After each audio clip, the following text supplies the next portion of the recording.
Welcome, everyone. Thank you for joining the Holocaust Center for Humanities Lunch and Learn program. I'm Alana Cohn-Kennedy, the Holocaust Center's Director of Education. Thank you to our community partners who are supporting today's program: Humanities Washington, the Consulate General of Japan in Seattle, JACL, Japanese Cultural and Community Center of Washington, and Cairo, Northwest. Thank you also to Michelle Quinones, who will be providing closed captioning. I want to start today's program by showing a photo. Photos, as we know, are moments, a second even, frozen in time.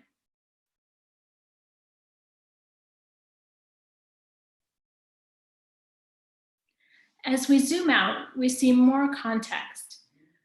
We might start to question our original assumptions of the photo, but the photo will always be limited by its borders, denying us the opportunity to see what the subject saw. We can only imagine what might be going on outside of the frame, or what might occur the moment after the image was snapped. Here's the full photo. The image is from the Auschwitz album, photos of Hungarian Jews arriving at Auschwitz-Birkenau in May or June of 1944. As we teach and learn about the Holocaust, we emphasize the importance of widening our lens to see the context. We must ask questions, look beyond the surface, dig deeper, and think critically. In doing so, we can better understand our actions, attitudes, influences, and responses. We are better prepared to understand and respond to the world around us today. When we study the Holocaust, we are challenged to understand that fears were playing out across the world, including in our own backyard in the Pacific Northwest. As the Nazis deported European Jews to ghettos and camps throughout Europe in the early 1940s, the United States began deporting its own Japanese American citizens to camps. One of the first groups of Japanese Americans to be moved from their homes was just outside of Seattle on Bainbridge Island. While planning a teacher seminar in the summer of 2016, I was introduced to Clarence Moriwaki, an influential leader and historian who offered to show our teachers the Japanese American Exclusion Memorial on Bainbridge Island, and to tell them about the local history of Japanese Americans being forced from their homes during World War II. As part of our teacher seminar, we took the ferry to Bainbridge Island and met Clarence, who not only was a wealth of historical facts, but was filled with stories of individuals. The history was a human story, a local story running parallel with our study of the Holocaust. Over the years, our visit to the memorial on Bainbridge Island with Clarence has become a regular part of our summer teacher training program. Clarence is with us today as part of the Humanities Washington Speakers Bureau program. He is also the president of the Bainbridge Island Japanese American community and is a founder and past president of the Bainbridge Island Japanese American Exclusion Memorial Association. Over the past 20 years, Clarence has worked to create and develop the memorial and earned designation as a National Historic Site. For his efforts, he was named the 2018 Citizen of the Year by the Bainbridge Island Chamber of Commerce. Clarence is the principal of Forest Edge Communications and has served as a senior aide and spokesperson for President Bill Clinton, Governor Mike Lowry, Congressman Jay Inslee, and others. Clarence was also a news reporter and program producer for 3 Seattle radio stations, and impressively, he was the state's first and only 12-year-old Eagle Scout. Clarence will answer questions at the end of the program. Please type in your questions at any time into the Q&A at the bottom of your screen. And Clarence, thank you so much for joining us today for this program.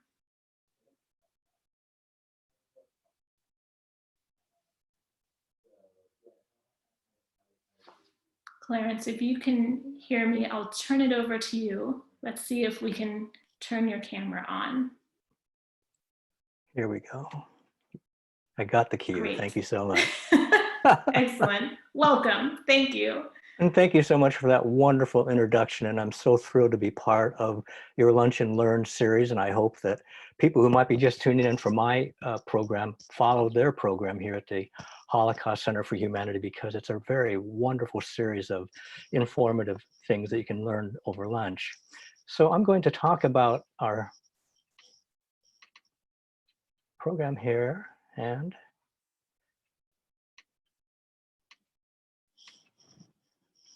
mine is a story. I'm giving you a fair warning. All of us during the Zoom time, we've either created, watched, or presented some sort of PowerPoint presentation.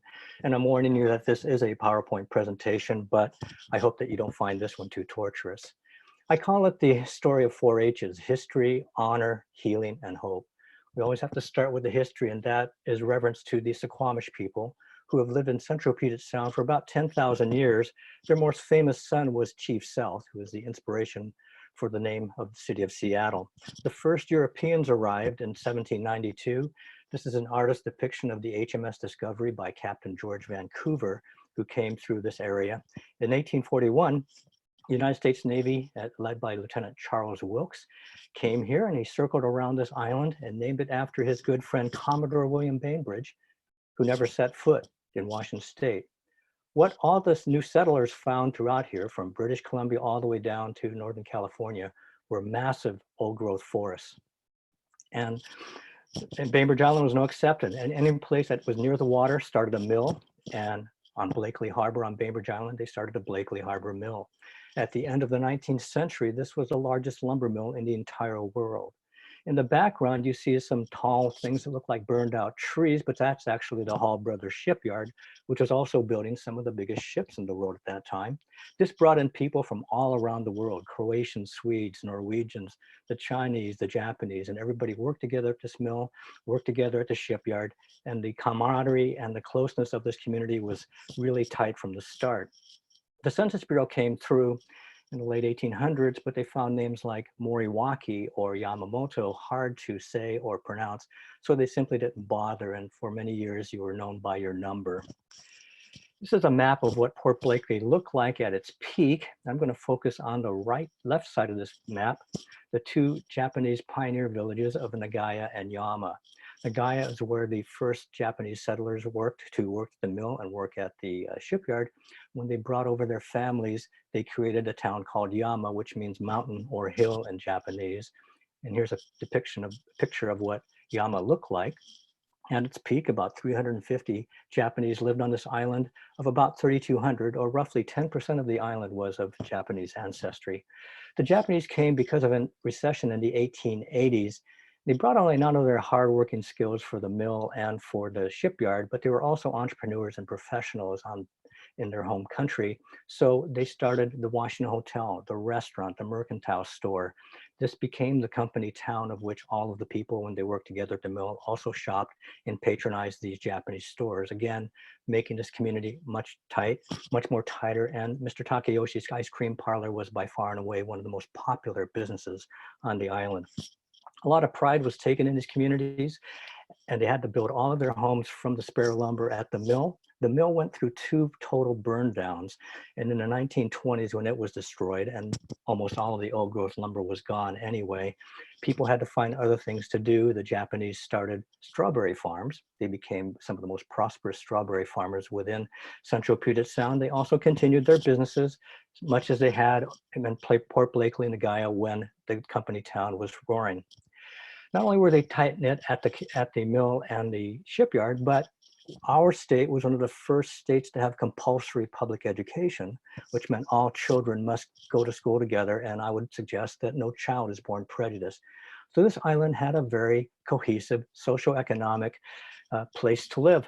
And things were going very well until December 7th, 1941. This is when the Imperial forces of Japan came to the territory of Hawaii and bombed Pearl Harbor, the 7th Fleet there. On that day, and for the next 48 hours, the FBI went not only to Hawaii, but to 23 other cities throughout the United States and raided all these Japanese homes. And they rounded up, and on Bainbridge Island, they came on February 4th, 1942. And with the assistance of the Kitsap County Sheriff's Department, all their deputies, and the Washington State Patrol, raided all 50 Japanese American homes simultaneously. And they raided every Japanese American home from the Canadian border down to Mexico as well, because they had been surveilling, the FBI had surveilling all people of Japanese ancestry, of 1/16 Japanese ancestry, since the mid-1930s, creating a database on all of them. And every time a new child was born, a new file was created. That's why they were so efficient in their raids. This is a map of how many they took. And this, if you look at the map, it says 7:30 a.m., December 9th, 1941. And they proudly point out that they actually rounded up 1,291 people without any warrants, without any charges. And on December 11th, 1942, a few days after Pearl Harbor, the Western Defense Command was created and Lieutenant General John DeWitt was its commander. A few months after that, on March 2nd, 1942, General DeWitt issues his first public proclamation number 1. It designated military areas on the western halves of California, Washington, Oregon, and parts of Arizona. These areas had a curfew imposed. Of all people of Japanese ancestry, they had to be in at 8 in the evening. They could not come out till 6 in the morning. There was no curfew imposed on anybody of German or Italian ancestry, even though we had also declared war on those two countries as well. 2 months and a week after Pearl Harbor, on February 19th, 1942, Executive Order 9066 was signed by Democrat President Franklin Delano Roosevelt, and it authorized military authorities to exclude civilians from any area without any trial, any charges, or hearings. A month later, on March 18th, 1942, Franklin Delano Roosevelt signed Executive Order 9102. It established the War Relocation Authority, or WRA. It was a civilian agency in charge of managing the incarceration camps, and he appointed Milton Eisenhower as its first director. A month and a few days after that signing, on March 24th, a group of soldiers from New Jersey arrived on Bainbridge Island and started posting Civilian Exclusion Order number 1 throughout the island. The order stated that all persons of Japanese ancestry will be removed in 6 days. You would only be allowed to take what you carry or wear. You must determine what you were going to do with your personal properties, possessions, and the rest. That was their responsibility. And everybody had to report to the Anderson hardware store in person, every person, including children, and they wanted to document all the people that were going to be taken away. This is the day, March 25th, 1942, a day after that poster was put up, of Mr. and Mrs. Ivansa Hiroto. Now, they're smiling in this photograph, but I suspect not shortly after this photograph they weren't, because Mr. Hiroto, being Filipino-American, was informed that he was not going to be able to go with his wife, Miki. He wanted to go. He pledged that he might even renounce his citizenship. He wanted to be with his wife, but the military said, no, you're not Japanese-American, so you must remain. The people had to figure out what to do with their properties. Because of the tight-knit nature on Bainbridge Island, the Japanese Americans had friends and neighbors who were willing to look after their properties. This was not the case up and down the West Coast, but everybody on Bainbridge did have someone look after their property. And finally, March 30th came around, and that was the day where they're going to be taken away. This is a picture taken at the current Winslow Ferry Terminal. They would pick up these soldiers, take them to the south side of the harbor where the Eagledale Ferry dock existed.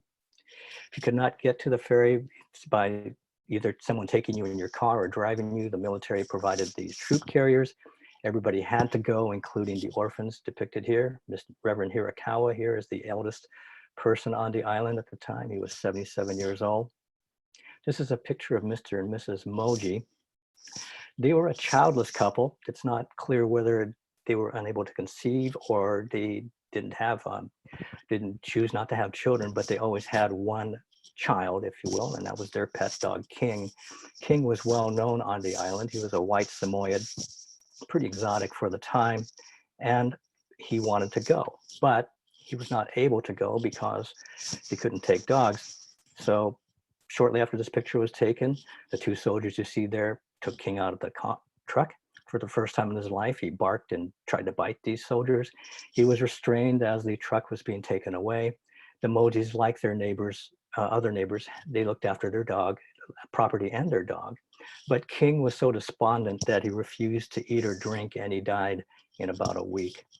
This is a picture of Fumiko Hayashida. She is 31 years old in this photograph, or 21 years old in this photograph, and her daughter is about 13 months old. That's Natalie.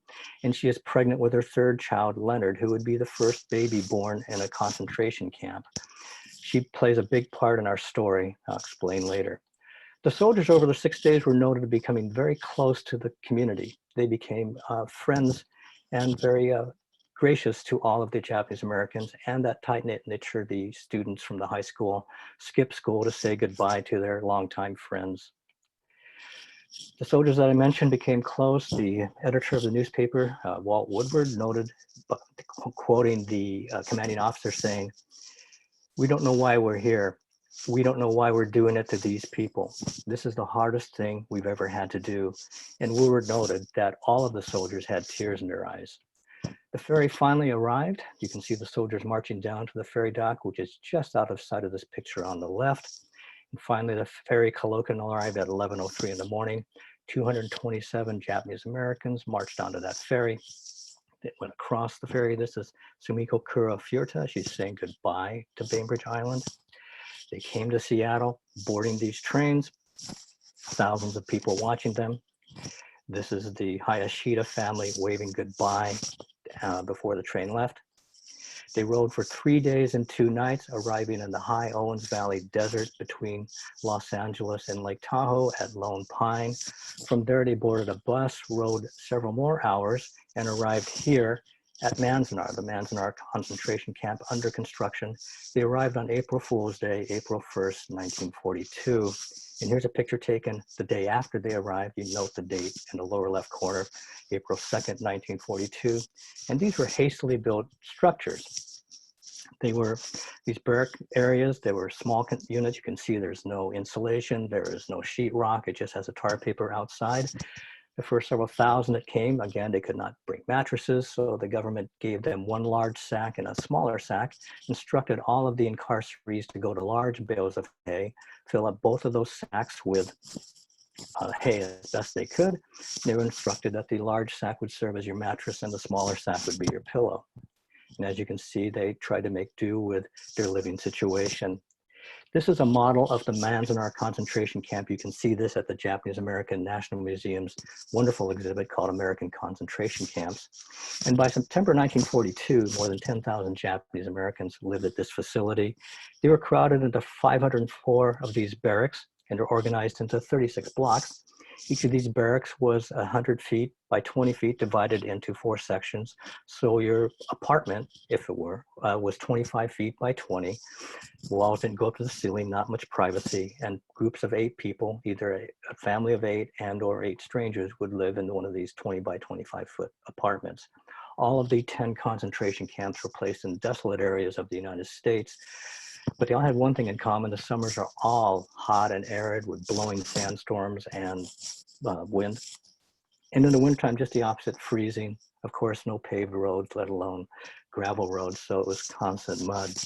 One of the most shocking things for especially the first generation Japanese Americans who prided themselves in their privacy and their dignity, the toilets were very close together, had no partitions, and they also had to eat in groups with strangers instead of having the communal family, which was a family dinners, which was a big tradition and a thing that held the families together. This started families starting separating because the children started meeting their other friends from other barracks, other blocks. The food was better. The boys or girls might be cuter. But a lot of the parents, for the most part, didn't care because they wanted their children to have as normal a life as possible. Education was very important for the Japanese American community. So the schools were started, converting barracks into classrooms and making as many activities as possible because, again, no one knew how long they'd be there. 5 years, 10 years, perhaps the rest of their lives. So they try to make these camps as normal as possible, as much as you have if you be outside. So all of the activities that kids would normally have, the music, the dances, and all 10 camps had different ways of handling this. But all of the 10 camps had one thing in common, and that was sports. And so they created basketball courts, but all of them loved the all-American sport of baseball. And every one of the 10 camps, the incarcerees built their own baseball diamonds. And you can see here, this is a picture of the Manzanar camp and thousands of people watching the sport. Here's a picture of what it looks like outside the camp. You can see the guard tower in the background. This is taken by Toyo Mitaki. And here, I'll draw your attention to the map of Washington. The red line is the exclusion border zone. It went up the Columbia River to a town called Brewster and then straight due north to Canada. In Oregon, it was about 80 miles west of Hood River and the Bend in Oregon, in eastern Oregon, you can see in the map, all of California and southwestern Arizona. If you're 1/16th Japanese ancestry and within this boundary to the left, or the dark pink, you are going to be excluded, forcibly removed, and taken to one of the 10 triangles you see indicating the concentration camps on the map. That was about 95% of all Japanese Americans who lived in the continental US at the time of the start of the war.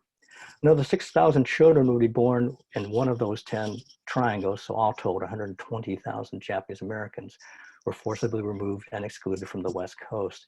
You can see the Bainbridge Islanders, as I mentioned, they went to the Manzanar concentration camp first, and after about a year, most of them requested to be transferred to Minidoka, because one, that's where all Clarence, yes? I hate to interrupt. It sounds like there's a little rattling noise coming possibly from your mic. Okay, Had a couple let me see if people write in about that. Okay, let me see if I can adjust my headset. Yeah, that may be a quick adjustment, and you can try again. Okay, hopefully this is better. I apologize for that. That's okay. I think that is better. Speak a few more sentences. Okay.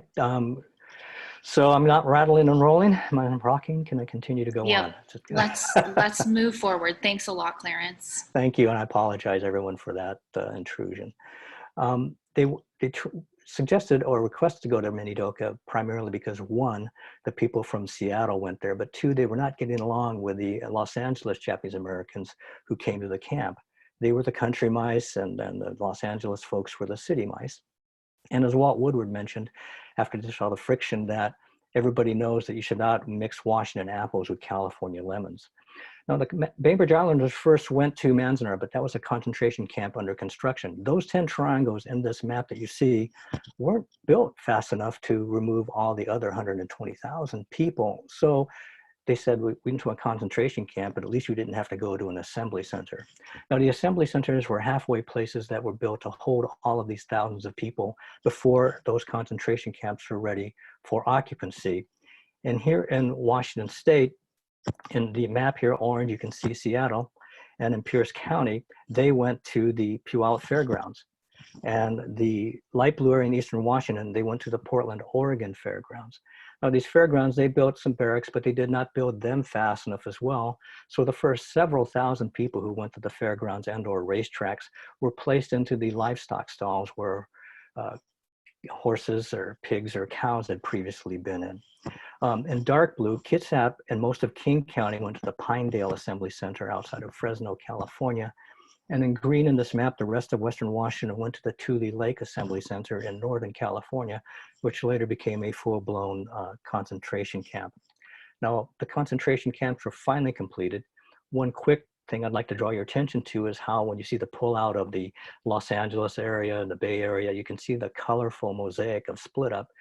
You would think it logistically would be best to move everybody in one group, but they deliberately split up neighborhoods into several hundreds because they wanted to split up the Japanese American community. That was a deliberate choice because, as DeWitt said at the time, this is the way we can cut off the head of the snake. And once they were built in red in Seattle, as I mentioned, they went to Minidoka and Pierce County as well. The rest of Western Washington, they were already at the Tule Lake concentration camp. In Eastern Washington, they went from the Portland Fairgrounds to the Hart Mountain concentration camp in Wyoming. At their peak, these were some of the largest cities in their communities, in their states. You can see the populations as indicated. This only shows the Japanese American incarcerees. It doesn't show the thousands of military personnel who guarded the facilities, as well as the thousands of War Relocation Authority personnel who oversaw and administered all of those camps. And then the camps, again, just like they try to do, make their lives as normal as possible. This is a picture of Kei Sakina Cow, and she is holding her firstborn son, Bruce. Sad to announce that Kei just over a week ago passed away at the age of 100. As the war went on, the government needed people to fight in the war. They came to the camps and asked people to either enlist and or later there was a draft. This is a picture of Art Kura, and he joined the military. He was one of the 13 that from Bainbridge Island who went into the 442nd. But out of the 276 people from Bainbridge Island, 68 of them, 66 men and 2 women, either were drafted or enlisted into the US military. Art Kura, with his wife Flo here, as I mentioned, joined the 442nd Regimental Combat Team, which at its time was the most decorated unit in military history for its size and duration of the war. They were an all-Japanese-American segregated unit that fought in Europe against the Nazis and the Italians. And there was a turning point in the life of the 442nd, as well as their depiction of how the American looked at Japanese Americans. It was a very valiant battle called the Saving of the Lost Battalion. This was a group of Texans, the Rangers, who were trapped by the Germans on 3 sides in eastern France. Several attempts by the Allies to rescue them were unsuccessful. And the 442nd, after fighting a 4 or 5 day battle, arrived here. They gave them 1 day rest and said, go save those soldiers. And it took them another 4 days, but they were successful. They saved 211 out of the 275 Texans. But out of the 442nd, 161 of them died. There were 1,200 casualties, and 42 of them were captured by the Nazis, saving those 211. Units get what's called presidential unit citations. Only 5% of battle groups or ships get a presidential unit citation. The 442nd received 7 presidential unit citations. Here's Harry Truman giving them one of their citations, and at this ceremony he said, you not only fought the enemy, you fought prejudice and you won. But before you could even enlist and or be drafted, you had to fill out a loyalty questionnaire. And here you can see the 2 questions that everyone remembers. The first one you can see, are you willing to serve the United States and fight for our country? And some people said, I will if I'm allowed to have our constitutional freedoms. If you free our family from this camp, I will be willing to uphold the Constitution of which I'm supposed to be fighting for until that freedom is allowed. I'm going to say no. The second one is a allegiance questionnaire, which people found kind of a catch-22 because it says forswear allegiance to and obedience to Japan or the emperor. Many of them said, I don't know who the emperor is and I've never had allegiance to Japan, so forswearing implies that I had previous allegiance. So many young men said no to some of these questions, and it was a difficult time. A lot of parents did not want them to seem disloyal. Imagine if you had a son who had died in the 442nd and yet you were one of these people who resisted. So there's a lot of friction within the community. These 3 men were probably the most famous no-no boys or resistors, if you will. Gordon Hirabayashi, Minori Yasui, and Fred Koromatsu. They all fought the executive order. Mr. Hirabayashi and Mr. Yasui defied the curfew, and Fred Koromatsu did something different. He stayed behind. He's with his Italian-American girlfriend, and he was caught and captured because he did not want to go to the camps. They all took their cases to the US Supreme Court. Gordon Hirabayashi's and Minori Yasui's convictions were upheld unanimously by the Supreme Court. Mr. Koromatsu was a split decision, 6-3, but the constitutionality of the executive order was still standing. I mentioned we're also at war with the other 2 forces, and they said, how come there's not a curfew against the Germans, or how come there's not a curfew against the Italians? But there were no civilian exclusion orders for Italian Americans or German Americans. Number one, it would have been probably a logistical impossibility. There were 14 million, 4 million Italian and 10 million German Americans. So there's no place that they could have put them.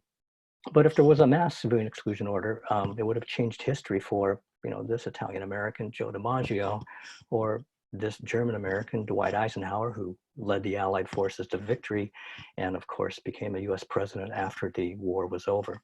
About 10,000 German Americans were arrested and about 4,000 Italian Americans were arrested, but all of them were suspected of, charged with, or convicted of some crime against the United States. Not one charge was ever levied against any Japanese American throughout the war. Now, they challenged the constitutionality, and the act clearly was unconstitutional. First, the raiding of every home without any search warrant was a violation of the 4th Amendment. You are securing your persons and property. The 5th Amendment is very powerful. Most people know it for the phrase, you cannot testify against yourself, but this is worth reading. And it says, no person shall be deprived of life, liberty, or property without due process of law. That's why the immigration story is so frustrating now because you enter this country from Texas, from Canada or Mexico, you enter it, you land a plane at the SeaTac, you get off at the port of Seattle. The minute you set foot on our soil, you are protected by the US Constitution. You have a due process right as a visitor. Now, there's a process, you might be deported, but there is still a process. And all of these people, by the way, were US, even though the first generation were denied to apply for citizenship, that was not available to them until 1951, they were still persons. And the 14th Amendment is the Equal Protection under the Law Amendment, but it's also the Democracy Lottery Amendment. You are born in a US territory, property, or state, you are a US citizen. And of course, 2/3 of these people were born in the United States and they're US citizens. And yet the constitutionality of 9066, the executive order, was upheld. Now, J. Edgar Hoover, who had been surveilling all the Japanese Americans since the mid-30s, said, I've got no evidence of disloyalty, Mr. President. He was actually more worried about those 10,000 Germans that he arrested because they were having rallies in the East Coast in support of the Nazi Reich. And the Attorney General, Francis Biddle, said, Mr. President, this is blatantly unconstitutional. I mean, 2/3 of these people, about 75,000, are US citizens. This executive order will not stand, and yet it did. So how is that possible? Well, in the documents, in these administrative documents, at the beginning, you are no longer a person. You were created as a subclassification. You are now an alien. And all of the US citizen Japanese Americans were no longer citizens. You are non-aliens. And this is one of the ways that the US Supreme Court could hang on that as a constitutionality that, even though this is an administrative document, you do have a technical new classification. And in times of war, the government has extraordinary powers to do what they need to do to protect our country. There's a lot of lessons to be learned from this. And this is a very famous quote that we hear often. And here's a picture of when you go to the Manzanar National Historic Site, you see the picture of the USS Arizona sinking on December 7th, 1941, superimposed over a picture of the Twin Towers falling on September 11th, 2001. And does history repeat itself? Well, this is how a lot of people reacted after Pearl Harbor. This is how a lot of people reacted after September 11th.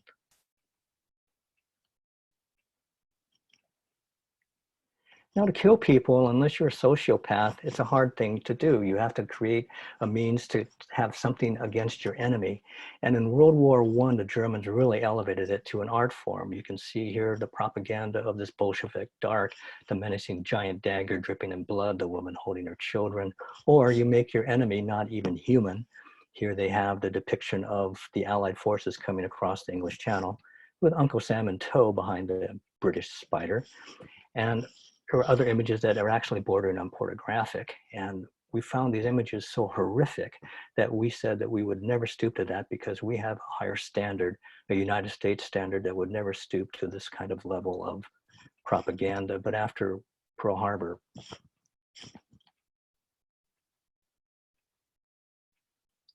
and after September 11th,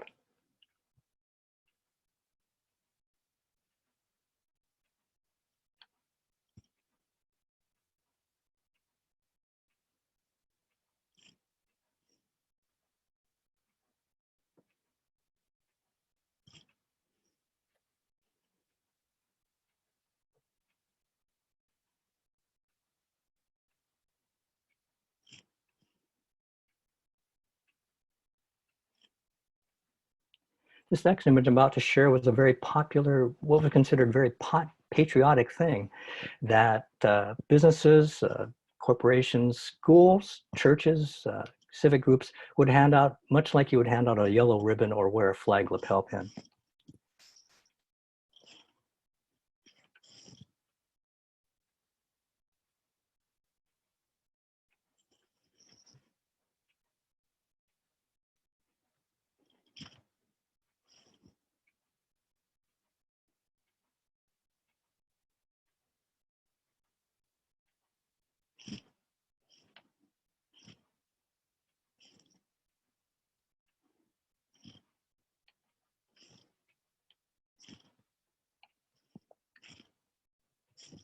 Now, after all the years of war ended, A lot of people held this inside themselves. They did not want to talk about it.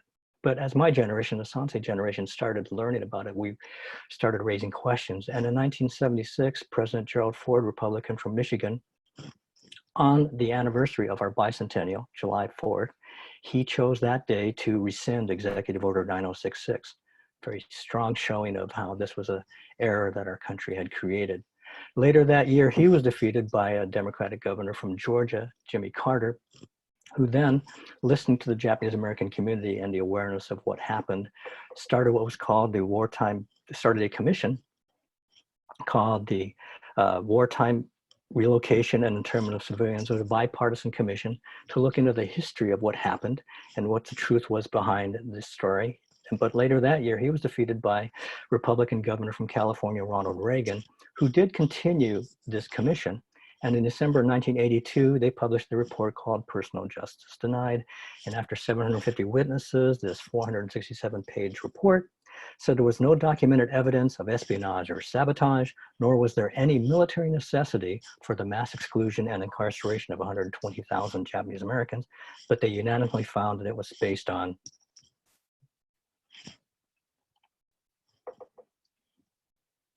This led to the redress movement. Here's a picture of Mr. Koromatsu, Hirabayashi, and Yasui starting the redress movement. It went to our legislative leaders and leaders of the Japanese American community. And on August 10th, 1988, President Ronald Reagan signed the Civil Liberties Act into law. A story about honor. Here are the pictures of the publishers of the newspaper, Walt and Millie Woodward. They were a couple in their 30s, started this wonderful paper in 1940s, took over this paper in 1941. On December 7th, they put out an editorial saying these are our friends and neighbors. Let's not rush to mob rule. He opposed the incarceration, the unconstitutionality. He also had people write back from the camps. He's the only newspaper who did all of these things throughout the war. No other newspaper held the editorial stance as well as had people write back from the camps. So this created a welcoming place for the island. Out of the 276 Japanese Americans, more than 150 came back, and more of them had people to look after their property, or if they own property, we might have been in the lower 200s. No community from Canada down to Mexico even comes close to 15% return. Some places were totally zero because they were banned by law. I'm not saying this is a Pollyanna place. This white supremacist wrote this pamphlet, Lambert Schuyler, and it sold very well up and down the West Coast. This is all documented in a beautiful book by their daughter, Walt and Millie, the Walt and Millie Woodward story, Mary Woodward's book. I hope you have a chance to look this out and find it. This is again the picture of Fumiko Hayashida with her daughter Natalie. Obviously, this is the day when they came back to the island, the dedication of the wall. She was our testimony. She came and said, we need to create some sort of memorial to honor and remember this. She said at that time, I'm 95 years old. I'm an old lady. I hope to live to see this happen. And with her testimony, we had unanimous votes every time. And she came for the day when we finally dedicated the wall. And we became, 2008, we became a unit of the National Park Service. What we want this place to be is a place of healing. This is the famous picture of them marching down to the ferry dock from Eagle Dale, and we built the wall on the very site of which they walked down. It's located on the south side of Eagle Harbor, where the former Eagle Dale ferry dock was. You arrive at the site, you see this informational panel, a timber frame pavilion out of the old growth cedar. You can see the interpretive panels behind there telling the story of which I've covered so far. You walk down to the memorial site, you see these 3 panels greeting you. It's worth noting that in all of these pictures, the Seattle Post-Intelligencer sent scores of photographers and reporters with probably the most documented removal, and that's how we know all of these stories of what happened on our island. Then you enter the site. You see it's old granite and old growth red cedar wall. This is our motto, Nidoto nai yoni, or let it not happen again. We have images. It's 276 feet long. It's 1 foot for every Japanese American who lived on Bainbridge Island. At the end of this wall would be where the Eagledale Ferry dock existed. I'm pleased to announce we're going to start construction on what's called the Exclusion departure deck, and it will be as if you cut off the first 50 feet of the dock, cantilevered over the water at the end of this walkway. We'll start construction on that this year. You see these informational panels when you come to the wall. All of the families are listed by name and their ages. This first panel reads, I came to Bainbridge Island in 1908. Bainbridge was a good place to raise a family. Tomokichi Nishinaka. Above the high school, I was born and raised on Bainbridge Island, and I'm a 100% American citizen. We will protect our flag, the United States flag. Masaki John Nakata. On the wall of the school above the baseball mitt. Just a week before we were to leave, Coach Pop Miller put in all of the Japanese Americans. Despite errors and not hitting, he let us play the whole game. We lost 15-2, Paul Otaki. Above the heron, I felt like a second-class citizen to be herded onto the boat by bayonets. It was the most humiliating experience of my life, Isami Nakao. Underneath the troop carrier tire, we were really careful. We were prisoners and they had guns with spears. Fumiko Nishinaka, Hayashida. This is our only three-dimensional panel. This is barbed wire with a woman looking through it. On the left, the searchlights played on our windows back and forth all night. I couldn't sleep, Isami Nakao.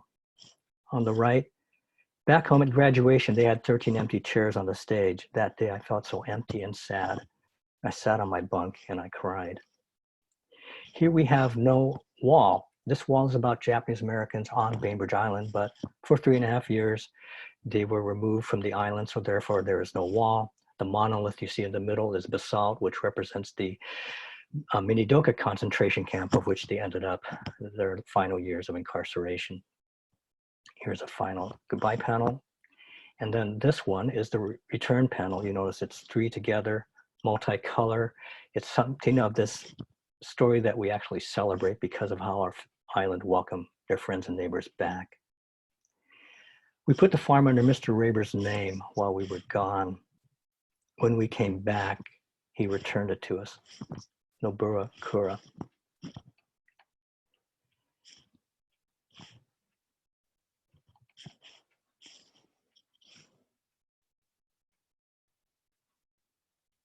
Oh.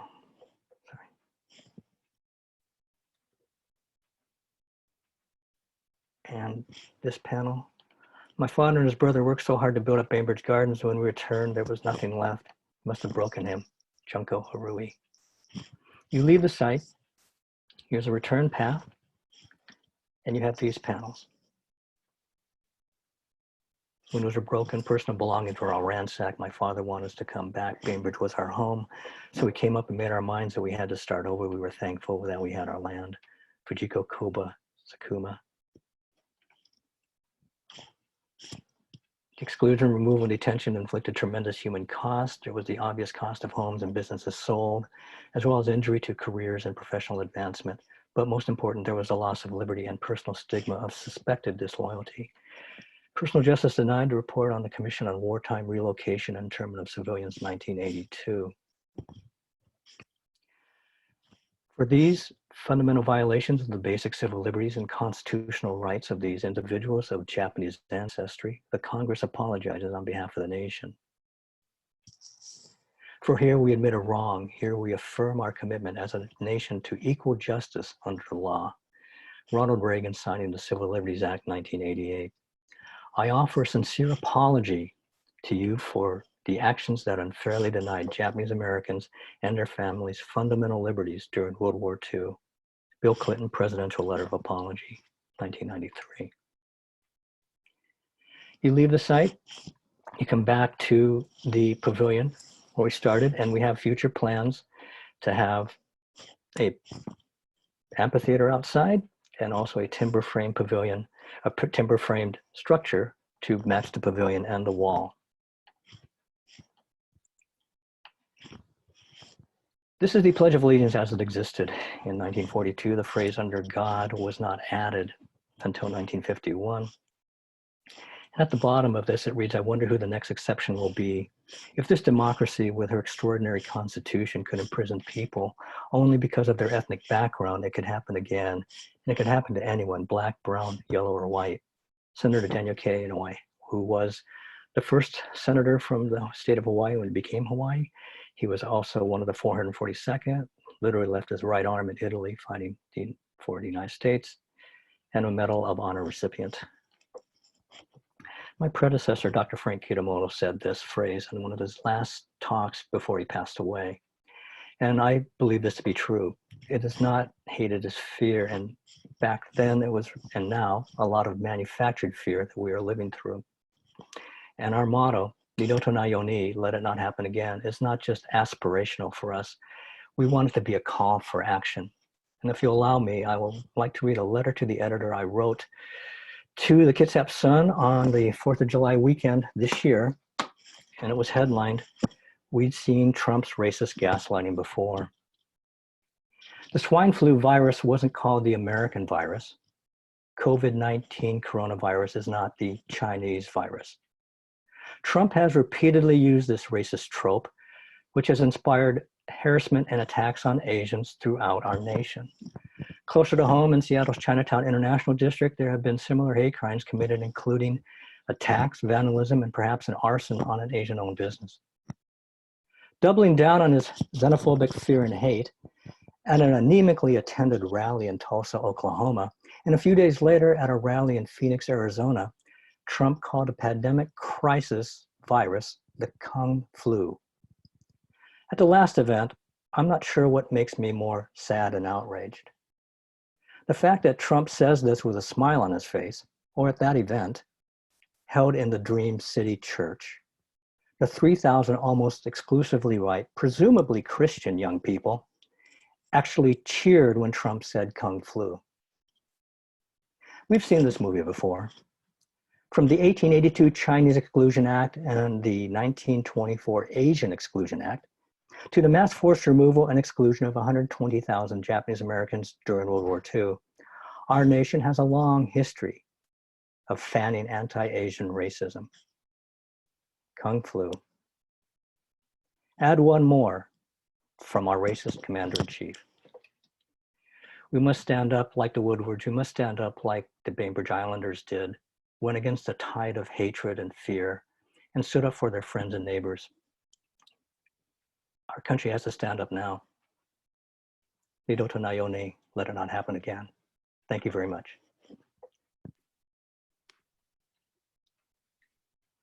Thank you so much, Clarence, for that very powerful ending. And I really love what you said about manufactured fear then and now, and how that's something that all of us really need to take responsibility for watching out for and taking seriously. So thank you for that call to action there. We have a number of questions from audience members. So I'm gonna try and, in the time we have left, ask you a few of them. The first one I wanna start with comes from Dominic, and he wants to know if the memorial site on Bainbridge Island is open and if people can visit it now. Yeah, it's open. It's an open site. You can go to it anytime. Please follow appropriate social distancing under rest. But it's open dawn to dusk. Please come over and visit. On the weekends, we do have a park ranger there, National Park Service ranger, who can give you more information. And I wish we didn't have this COVID time, because one of the things I love doing is giving tours, like I have done for the Holocaust Center for Humanity the last 4 years. Unfortunately, we can't do that. Maybe we'll get back to that someday, but please come on your own. I think you'll find it a very moving experience. And I can highly recommend it after being there several times. It's a beautiful, beautiful memorial. Definitely worth going to Bainbridge to see. Clarence B asks, was there any outrage by other Americans? Did most agree with the actions of the American government against Japanese American citizens? Yeah, I do paint a wonderful picture, because it is a wonderful picture of how Bainbridge Island stood by their friends and neighbors. There were people like that probably in every community up and down the West Coast, but they were the exceptions in those communities. In other places, it was violent. In California, drive-by shootings, arsons, the rest. It was pretty traumatic. So this was a common thing, and Jap hunting licenses were being shown everywhere on people's lapels and whatnot. So the tone was pretty harsh. But I don't want to make it. There were people who did stand out. There were people that did stand by their friends, neighbors, but I would say that they were the exceptions in those communities.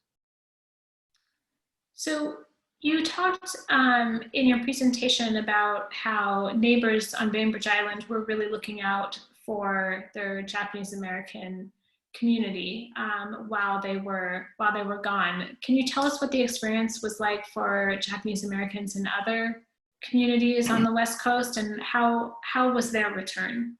One example, I've been giving this talk, and I'm learning a lot when I was able to go out and give this presentation in Bellingham. The Bellingham City Council actually passed a unanimous resolution saying you are not allowed to come back. They were forbidden to return. There were a couple of families who had friends like the Bainbridge Islanders who looked after their property, but they couldn't come back. It was against the law for them to return to Bellingham. So none of them returned. That's just one on a more extreme example, but our state legislature passed similar resolutions, cities that were Portland, San Francisco, similar policies, similar resolutions, similar thoughts that said, we do not want you to return. So it was, the examples are pretty harsh in other communities. Seattle was about 15% return, so that gives you an idea of the lack of welcoming there. In your presentation, and actually throughout history and even some of the testimonies, there's a lot of different terminology that's used, from concentration camps, incarceration. Can you tell us a little bit about the terminology you use and what you prefer? What's the preferred terminology? Yeah, I've provided a sheet called Defining Concentration Camps that I hope everyone can share. In a nutshell, it's just simply a term that says people who are held for political purposes against the government. This is a term that was used during the Boer War and way long ago. Our government used it before the event actually happened. It became our euphemism. I'd like to point out that I showed you a model earlier of the Manzanar concentration camp from the Japanese American National Museum, and that exhibit is called American Concentration Camp.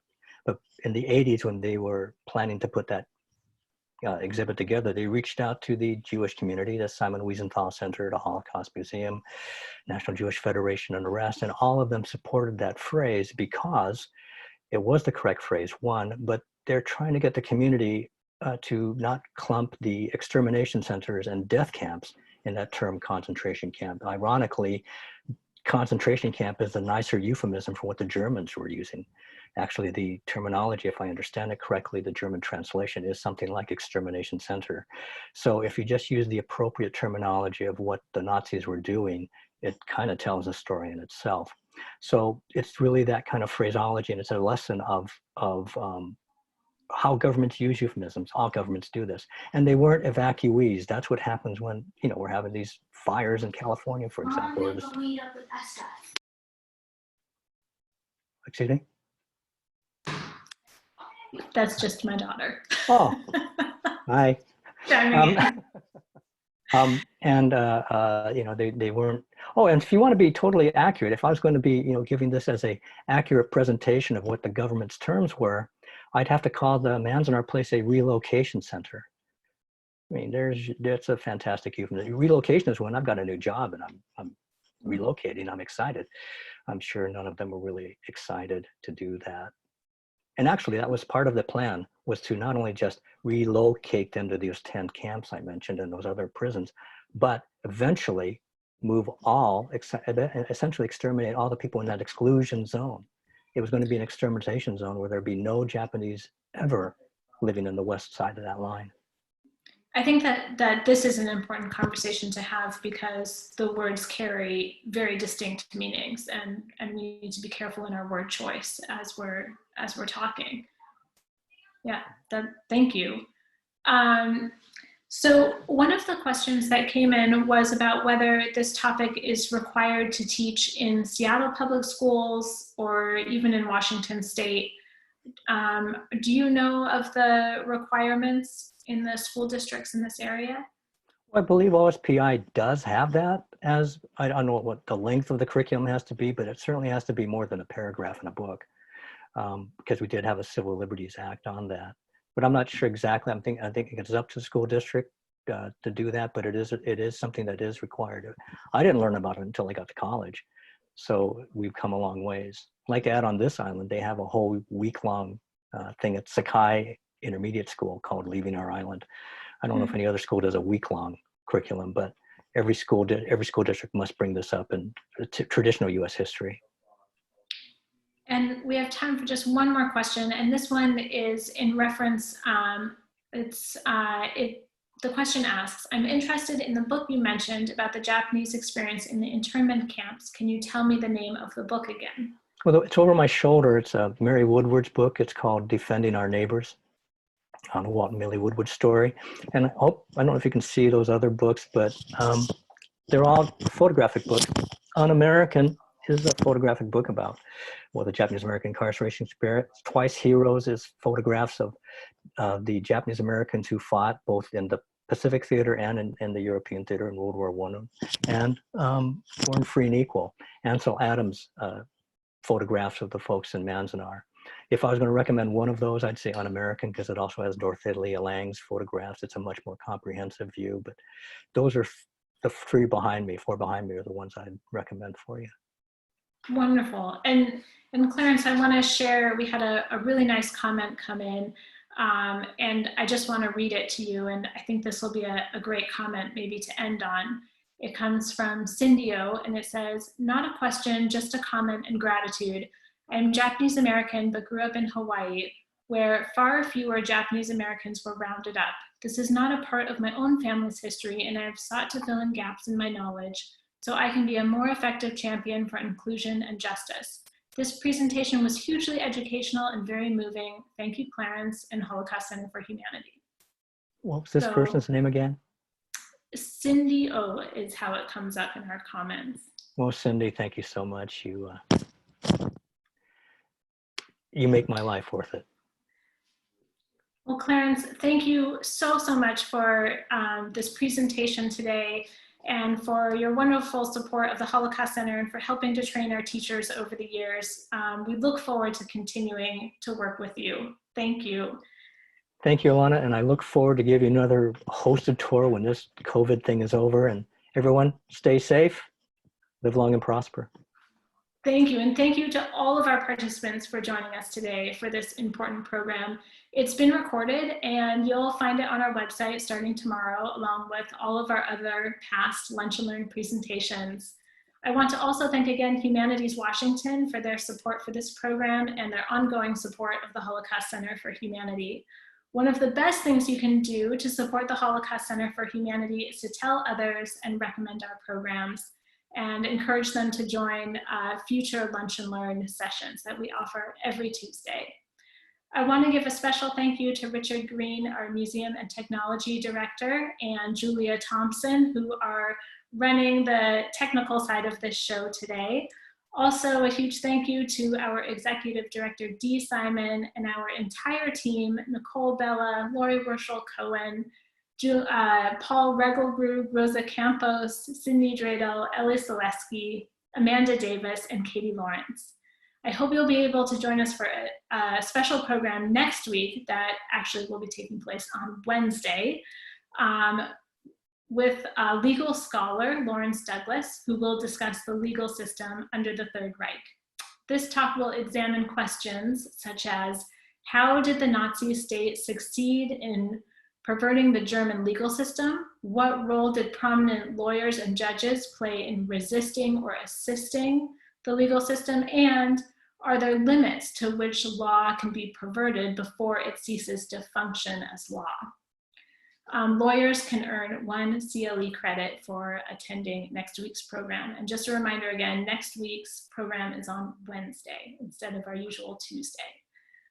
Thank you so much, everyone, for joining us for today's program. This will conclude our Lunch and Learn for today. Thank you.